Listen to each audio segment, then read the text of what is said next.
Samajwadi party का एक सांसद प्रदेश में महाराणा सांगा का अपमान करता है।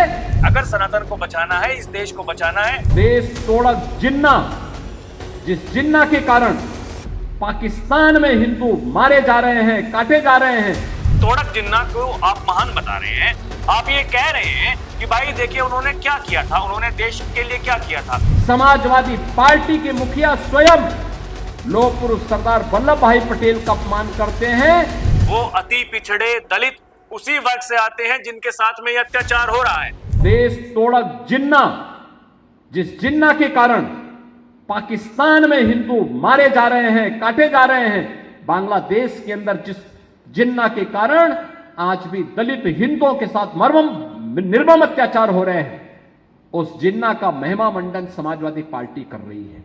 ये बयान सुना आपने, योगी आदित्यनाथ का बयान है और बिल्कुल खुले में कि भाई जिस जिन्ना ने देश तोड़ दिया, उस जिन्ना तोड़क आदमी का एक तरह से समाजवादी पार्टी समर्थन कर रही है। और उसके बाद उन्होंने कहा कि महाराष्ट्र में बैठा एक नेता जो है औरंगजेब का गुणगान करता है, दूसरा समाजवादी पार्टी का नेता जो उत्तर प्रदेश में बैठकर राणा संगा की वीरता पर सवाल उठाता है।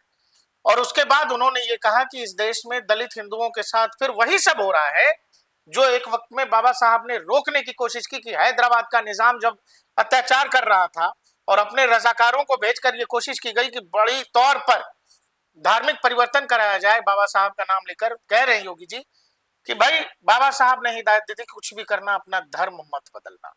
ऐसे में जब मुर्शिदाबाद में जो कुछ हुआ राहुल भाई, लोग विस्थापित हुए, 500 से ज्यादा हिंदू परिवार हैं जो शरण लेकर दूसरे जिलों में। जो विजुअल आपके स्क्रीन पर दिखाई दे रहे हैं ये दिल्ली के हैं राहुल भाई। एक घटना होती है सिलमपुर में जहां 17 वर्ष के एक लड़के को चाकू गोद कर मार दिया जाता है और उसके बाद वहां लोग नारे लगा रहे हैं, पोस्टर लेकर के लोग घूम रहे हैं, योगी वाला मॉडल चाहिए, योगी वाला मॉडल चाहिए, योगी आदित्यनाथ चाहिए।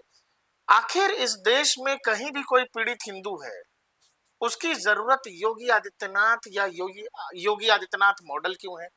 एक सवाल। दूसरा ये, योगी आदित्यनाथ जिस स्पष्टता से बात कर रहे हैं कि भाई ये देश क्यों बटा, लोग बोलने से बचते हैं राहुल भाई। क्यों बटा, सभी का खून है शामिल यहाँ की मिट्टी में, किसी के बाप का हिंदुस्तान, ये शायरी सुनने में बड़ा अच्छा लगता है, लेकिन फिर पाकिस्तान बना क्यों? देखिए क्यों बना पाकिस्तान? प्रकाश भाई बिल्कुल साफ है, योगी आदित्यनाथ सूबे के मुखिया हैं, आगे पीछे कुछ है नहीं, बिना लाग लपेट की बात करते हैं।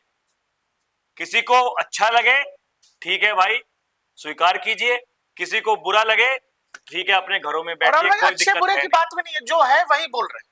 देखिए लेकिन नेता बोलने से बचते हैं ना प्रकाश भाई, दिक्कत इसी बात को लेकर है भाई। अगर नेता बोलने से नहीं बच रहा है, वो साफ शब्दों में जो हकीकत है उसको बयां कर रहा है, उसको कह रहा है ऐसा हुआ है। और देखिए ये कोई हम अपने मन से नहीं कह रहे हैं, ये प्रमाण है।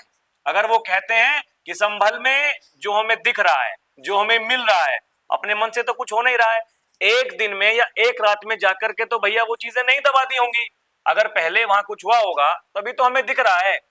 वही बात अगर योगी आदित्यनाथ बंगाल को लेकर के कह रहे हैं, वही बात अगर योगी आदित्यनाथ जहां दूसरी सरकारें हैं उनको लेकर के कह रहे हैं, या फिर जो दूसरी सरकारें पहले रही थी आज वो विपक्ष में है, अगर उनकी मजबूरी ये बन गई है कि उन्हें औरंगजेब का गुणगान करना है, अगर उनकी मजबूरी ये बन गई है कि राणा सांगा के विपरीत उन्हें बोलना है, क्योंकि उनकी वोट बैंक की राजनीति है, वो तुष्टीकरण की राजनीति। उन्होंने साफ साफ कहा कि भाई जिस तोड़क जिन्ना को आप महान बता रहे हैं, आप ये कह रहे हैं कि भाई देखिए उन्होंने क्या किया था, उन्होंने देश के लिए क्या किया था, तो उसी के देश में हिंदुओं के साथ में क्या हो रहा है। और ये सबसे बड़ी बात प्रकाश भाई, इस बात को समझिएगा दर्शकों, कि जहां जहां हिंदुओं के साथ में ऐसा होता है, सनातनियों के साथ में ऐसा होता है, वो कोई अगड़े नहीं होते हैं, वो अति पिछड़े दलित उसी वर्ग से आते हैं जिनके साथ में यह अत्याचार हो रहा है। बंगाल आप देख लीजिए, बांग्लादेश आप देख लीजिए, हमारे सामने है। वही योगी आदित्यनाथ कह रहे हैं, अगर उन्होंने ऐसा कहा है कि भाई बटोगे तो कटोगे, वो आज भी अपने बयान में यही कह रहे हैं। ये अभी भी आपको जातियों में बांटना चाहते हैं। अखिलेश यादव लगातार पीडीए की बात कर रहे हैं, अगर कह रहे हैं पीडीए ही बांटेगा, आप देखते रहिए, तो इसका मतलब साफ है कि उनकी राजनीति क्या है। अगर योगी आदित्यनाथ कह रहे हैं कि भाई हमारी 80 बनाम 20 की लड़ाई है, उनका मतलब साफ है कि जो 80% वोटर जो हमारे साथ में है, जिनको हमने बांध के रखा है, उनकी वोट हमें चाहिए, हमें आज भी चाहिए, हमें भविष्य में भी चाहिए। अगर सनातन को बचाना है, इस देश को बचाना है, यही योगी आदित्यनाथ कह रहे हैं। राहुल भाई, मुर्शिदाबाद में जो हुआ, वफ के खिलाफ प्रोटेस्ट हो रहा था, करते। अरे वफ की लड़ाई थी ना आपकी, आप लड़ते, देश भर में प्रोटेस्ट हो रहा था।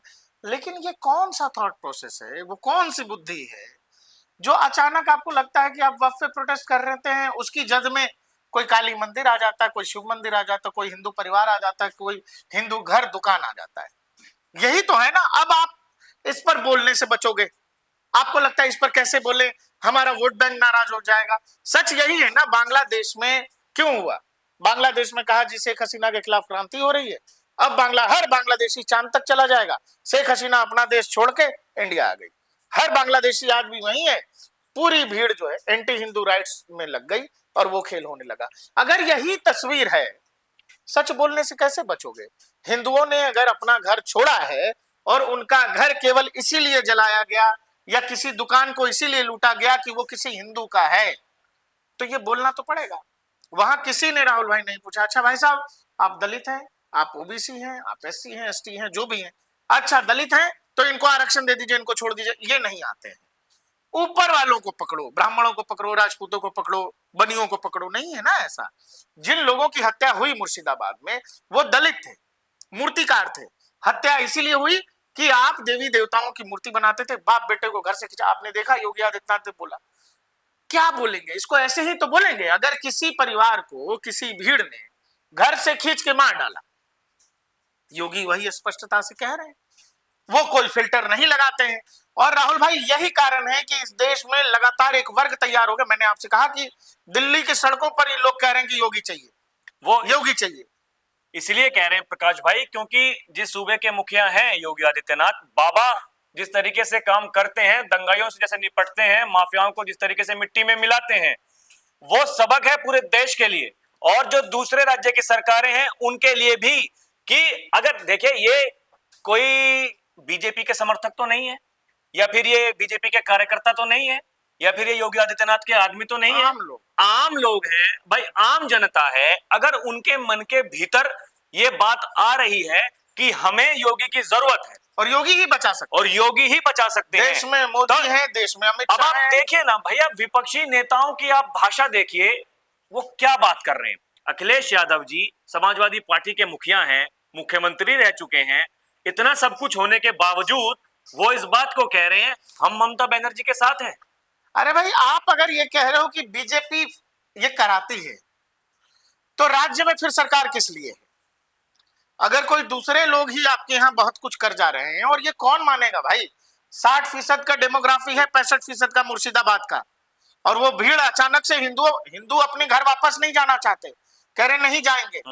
बीएसएफ जब उतरी तो वो लोग इस डर में है कि कल को जब बीएसएफ चली जाएगी, जब हम हमारे घरों को लौटेंगे तो हमारा हाल क्या हो गया। आपको एक और बात बताता हूं, जिन पिता पुत्रों की, राहुल भाई, हत्या हुई, आपको याद है बुरहान वानी अगर मरे, पाकिस्तान में ये कश्मीर में कोई आतंकवादी मरे, इवन मुंबई में, मैं नाम भूल रहा हूँ, जो जिसको सुप्रीम कोर्ट ने, एक आतंकवादी को, दाऊद के संबंधी था, उसको जब फांसी दी सुप्रीम कोर्ट ने, आप देखो पूरी वो मुंबई की सड़क पाट दी थी लोगों ने। याकूब मेनन के जनाजे में लाखों की भीड़, बुरहान वानी के जनाजे में हजारों की भीड़। आप किसी भी कश्मीर के आतंकवादी में देखोगे लाखों की भीड़ जमा हो जाती है। दास पिता पुत्र थे, दलित, आस पड़ोस के लोग कंधा देने के लिए तैयार नहीं हुए। उसमें सब है, और सब है उसमें। क्यों? डर कि भाई कल को फिर हम ये करेंगे तो कल को क्या होगा। दिक्कत इसी बात की है प्रकाश भाई। देखिए, बंगाल क्या कोई आफत है क्या, कोई तोप है क्या बंगाल? लेकिन होता क्या है, डर, और डर सबसे बड़ी बात है।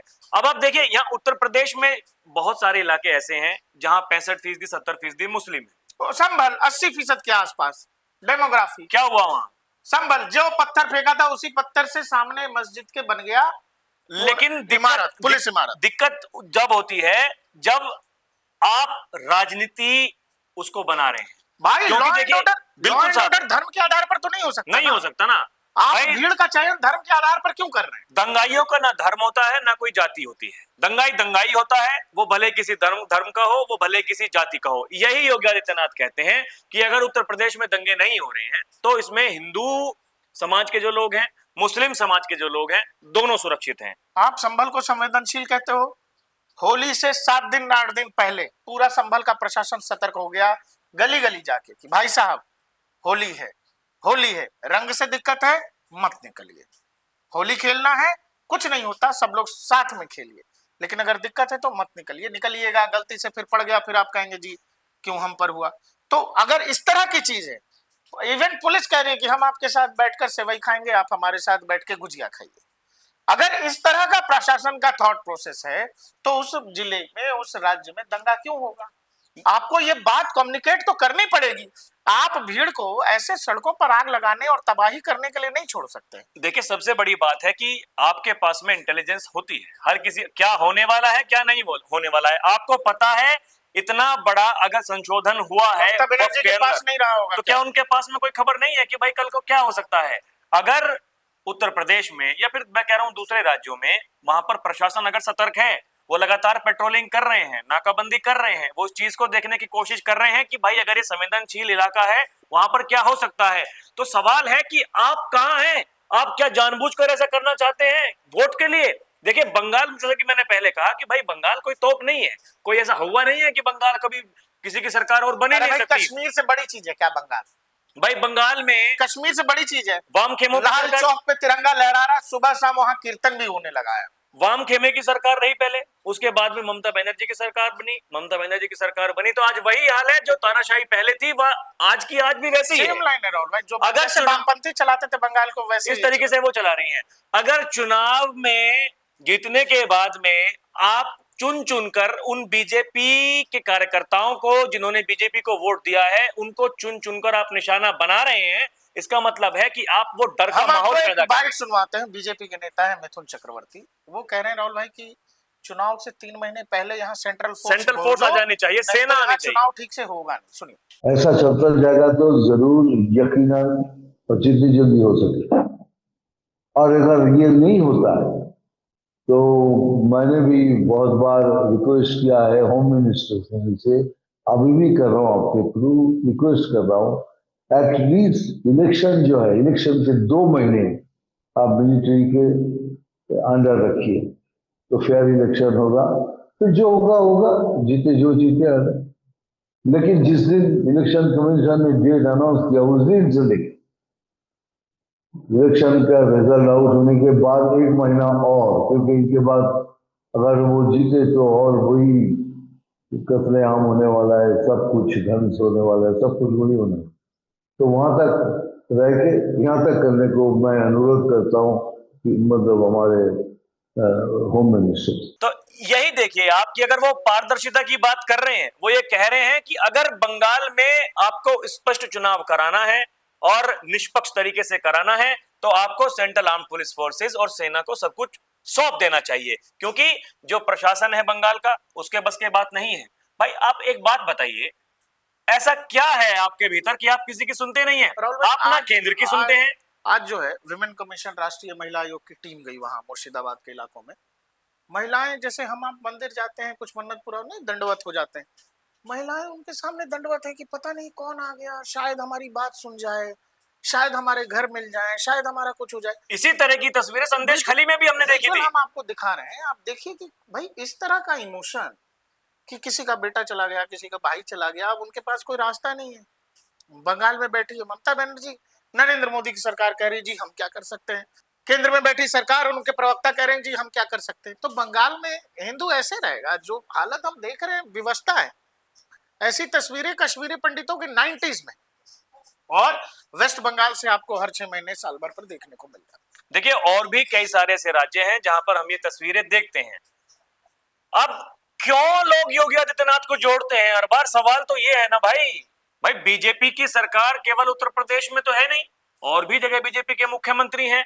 ऐसा क्या है योगी आदित्यनाथ में कि लोग उनका जिक्र करते हैं? ऐसा क्या है बाबा के भीतर कि लोग चाहते हैं कि भाई हमारे सूबे के मुखिया वो हो, या फिर जो उनका प्रशासन है, जिस तरीके से काम करने का तरीका है, ऐसा काम करने का तरीका हमारे प्रशासन का भी हो। कोई ना कोई तो बात होगी भाई, कुछ तो होगा जो आम जनता है, अगर वो ये सोच रही है और एक आशा उनके भीतर है कि भाई योगी आदित्यनाथ हमें चाहिए, तो यही बड़ी बात है। यही मॉडल है, इसी मॉडल की तारीफ होती है, इसी मॉडल की प्रशंसा बार बार होती है कि अगर योगी आदित्यनाथ, यही जो योगी आदित्यनाथ का काम करने का तरीका है। देखिए, उनकी नीति पर सवाल उठा सकते हैं लोग, लेकिन प्रकाश भाई मैं बार बार एक बात बोलता हूं कि नियत, जो उनकी नियत है उस पर कोई सवाल नहीं उठा सकता, बशर्ते कि वो विपक्षी नेता अखिलेश यादव जैसे कोई नेता ना हो, जिन्हें की ये डर है कि जब तक उत्तर प्रदेश में योगी आदित्यनाथ और अभी रहेंगे आप उनके लिए देखो, कुछ होने बंगाल जाने में वाला जो है कुछ हुआ, उस प्रदेश में तमाम नेता ने तरह तरह की बात की, लेकिन ममता बनर्जी एक नेता का नाम लेती है, नहीं। योगी।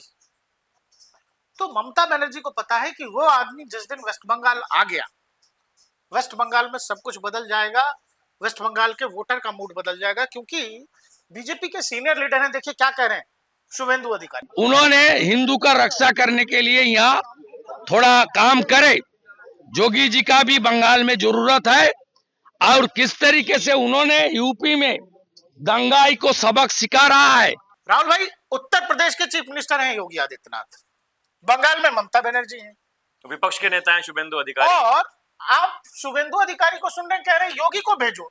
भाई, आपका कार्यक्षेत्र तो है नहीं, उत्तर प्रदेश के चीफ मिनिस्टर बंगाल में क्या करेंगे? लेकिन बावजूद इसके ये मूड है अगर देश का कि भाई योगी ही चाहिए, कुछ नहीं तो चलो योगी जी को उन क्षेत्रों में भेज दो। इससे क्या, तो बीजेपी का मानना है कि इससे जो वोटर है या फिर यूं कहें जो लोग पीड़ित हैं, उनके घाव पर मरहम लगेगा, उनको एक ढांढस बंधेगी कि भाई इस देश में एक लीडरशिप है जो केवल हमारी भी बात करता है, वो भी मजबूती से। और सीधे कहा जा रहा है योगी को भेजो। ये समझ नहीं आ रही बात। योगी उत्तर प्रदेश के चीफ मिनिस्टर हो, चाहे दिल्ली में क्या करेंगे? दिल्ली में हमने देखा लोग कह रहे हैं योगी मॉडल, योगी मॉडल। तो एक कहानी तो बन रही है, नरेंद्र मोदी दिल्ली में बैठे हैं, लेकिन बात योगी आदित्यनाथ की हर उस प्रदेश में जहां हिंदू पीड़ित है। वो इसलिए हो रही है प्रकाश भाई क्योंकि जिस तरह से एक मुख्यमंत्री को काम करना चाहिए, योगी आदित्यनाथ उस तरीके से काम करते हैं। हमने देखा है बीजेपी संगठन की पार्टी है, बीजेपी में अगर आपको काम करना है तो आपको सोच विचार के, आपको केंद्रीय नेतृत्व के साथ में हजार बातें करनी पड़ती हैं, भैया मैं ऐसे करूं कि ना करूं। योगी आदित्यनाथ अगर अपने इंटरव्यू के दौरान वो ये बात कह रहे हैं कि आपको मुझे काम करते हुए ऐसा लगता है कि जिस तरीके से मैं काम करता हूं कि मैं किसी के दबाव में काम कर रहा हूँ, मेरा काम करने का तरीका जैसा है वो दिखता है, और ये हमें नहीं दिख रहा, ये लोगों को दिखता है। जो लोग ये कह रहे हैं हमें योगी आदित्यनाथ चाहिए, उन लोगों को ये दिख रहा है कि योगी आदित्यनाथ का काम करने का क्या तरीका है। अगर वो ब्रांड बन रहे हैं तो वो ब्रांड उन्हीं लोगों ने बनाया। अच्छा, ऐसा देखिए कि नरेंद्र मोदी से ज्यादा अब लोगों को, जो विपक्ष के नेता है, उनको घबराहट योगी आदित्यनाथ के स्टाइल से हो रही है, क्योंकि योगी जो बोलते हैं फिल्टर है नहीं, इधर भी फिल्टर नहीं है, दूसरी तरफ भी, लेकिन वो दूसरे तबके के लिए है कि एकदम अनफिल्टर्ड बात। अब योगी आदित्यनाथ ने वो लाइन ले लिया, नहीं इस देश में अगर हिंदुओं की भी बात होगी तो एकदम इसी स्पष्टता से होगी। देखिए 2017 से पहले योगी आदित्यनाथ को इसी रूप में देखा जाता था जिस तरीके से हम आज देख रहे हैं, लेकिन सीएम बने भाई, मुख्यमंत्री बनने के बाद में बहुत सारी ऐसी बातें होती हैं जहां आपको सोच विचार के कुछ ना कुछ कहना पड़ता है, कुछ बोलना पड़ता है। लेकिन आज हमने देखा कि 2024 के लोकसभा के चुनाव में जो एक नयापन योगी आदित्यनाथ में, हालांकि वो नयापन नहीं है, वो उनका पुराना रूप है, लेकिन लोग कह रहे हैं कि ये नयापन है। और वो जो ये नयापन है ये वही दर्शाता है कि भैया देखिए हमारे आगे पीछे कुछ है नहीं, हमें कुछ लेकर के कहीं जाना नहीं, ना हमें सत्ता का लालच है और ना हमें ये लालच है कि हमारे जो उत्तराधिकारी होंगे उनको हमें राजनीति में स्थापित करना है। हमें तो जो कुछ करना है इसी जन्म में करना है, सनातन के लिए करना है, इस देश की, इस राज्य की जनता के लिए करना है। इसीलिए योगी, देखिए आज से पहले हमने कोई इस तरह के नेता नहीं देखे थे प्रकाश भाई। आप किसी को भी उठा करके देख लीजिए भाई, किसी ना किसी की तो जो परिवार जो होता है उनकी ये इच्छाएं होती हैं कि भैया आपके बाद में हम उन्हीं के बेटे, उन्हीं के चाचा के, उन्हीं के भतीजे, कुछ ना कुछ देखे लिंक जुड़े हुए होते हैं। आप किसी को देख लीजिए, एक परिवार मुझे ऐसा बता दीजिए जो कि राजनीति में रहा हो और जिसका परिवार, जिसने कि उस राजनीति को आगे ना बढ़ाया हो। अगर ऐसे कोई नेता है तो पहले आप प्रधानमंत्री मोदी को ले लीजिए और उसके बाद में अब योगी आदित्यनाथ। भाई 2014 से पहले जो बातें की जाती थी कि भाई नरेंद्र मोदी हैं, नरेंद्र मोदी अगर इस तरीके से आ रहे हैं, भाई 2014 में नरेंद्र मोदी का चेहरा ना होता, बीजेपी अपने दम पर सरकार ना बना पाती। लेकिन अगर आज मोदी के बाद में योगी आदित्यनाथ की बात होती है तो वो इसी कारण होती है। देखिए प्रकाश भाई, इस बात को हर कोई समझता है, भैया आप किस लिए आए हैं राजनीति में। और यही कारण है ममता बनर्जी सीधे योगी पर हमला, उनको पता अब है आप देखिए कि ना, योगी आदित्यनाथ सबसे ज्यादा मुखर है ममता बंगाल में। बनर्जी को भी अपने भतीजे को स्थापित करना है। हर किसी के तार कहीं ना कहीं जुड़े हुए हैं। मुलायम सिंह यादव जी थे, उन्हें अपने बेटे को आप मायावती जी को देख लीजिए, पार्टी से निकाला, भतीजे फिर को, वापस ले लिया। आ गया, माफी मांग ली ससुर जी के बारे में, ये सब बोला कह ठीक दिया। है, उत्तराधिकारी के बारे में अभी सोचेंगे बाद में, ठीक है आप आइए, माफी मांग ली आपने, बहुत बड़ी बात है। ये परिवारवाद नहीं है। और अगर ये परिवारवाद नहीं है, वही लोग चाहते हैं कि भैया जिसके आगे पीछे कुछ है नहीं उसको हटा दो राजनीति से, वो देश का बड़ा खराब कर रहा है। हम जो चाचा भतीजे दादा ताऊ बाप बेटे, हाँ, ये सब देश का बड़ा अच्छा करना चाहते हैं। राजनीति की समझ उन्हीं को है। हाँ, हम देश को बड़ा या धरती से एकदम आसमान तक लेके जाएंगे। ये लोग जो बिना बीवी बच्चे वाले हैं, जिनका परिवार नहीं है, नरेंद्र मोदी के घर आज भी चले जाएं तो उनके भाई जितने भी परिवार के लोग हैं, सब आपको सामान्य और अपनी समझ से अपना जीविकोपार्जन करते मिलेंगे। इवन नरेंद्र मोदी के एक भाई का बार बार फोटो भी वायरल हो, किसी पेट्रोल पंप वगैरह पे। योगी आदित्यनाथ के भी परिवार का वही हाल है। तो सवाल यही है कि आखिर इस देश में एक ऐसा वर्ग तैयार हो गया है जो जहां भी पीड़ित होता है वो योगी आदित्यनाथ के नाम की तख्ती ले लेता है। दूसरा, ये योगी आदित्यनाथ ये देख रहे हैं जो कुछ मुर्शिदाबाद में या फिर दिल्ली में या बांग्लादेश में जो कुछ हो रहा है, वो ये देख रहे हैं कि वो माइंडसेट किस तरह के लोगों का है। इसीलिए आज उन्होंने सीधे जिना का जिक्र भी कर दिया कि कुछ लोग जिना तोड़क या जिना से प्रेरक हैं और वो जानबूझकर इस देश को तोड़ना चाहते हैं। आपको क्या लगता है कि विपक्ष के लिए आने वाले निकट भविष्य में नरेंद्र मोदी से ज्यादा बड़ा खतरा योगी आदित्यनाथ है, और यही कारण है कि ममता बनर्जी अब सीधे योगी आदित्यनाथ पर हमलावर है। आपको हमारा ये वीडियो कैसा लगा, ये विश्लेषण कैसा लगा, हमें कमेंट सेक्शन में जरूर बताइएगा। देखते रहिए डीएनपी इंडिया, हर खबर भरोसे के साथ।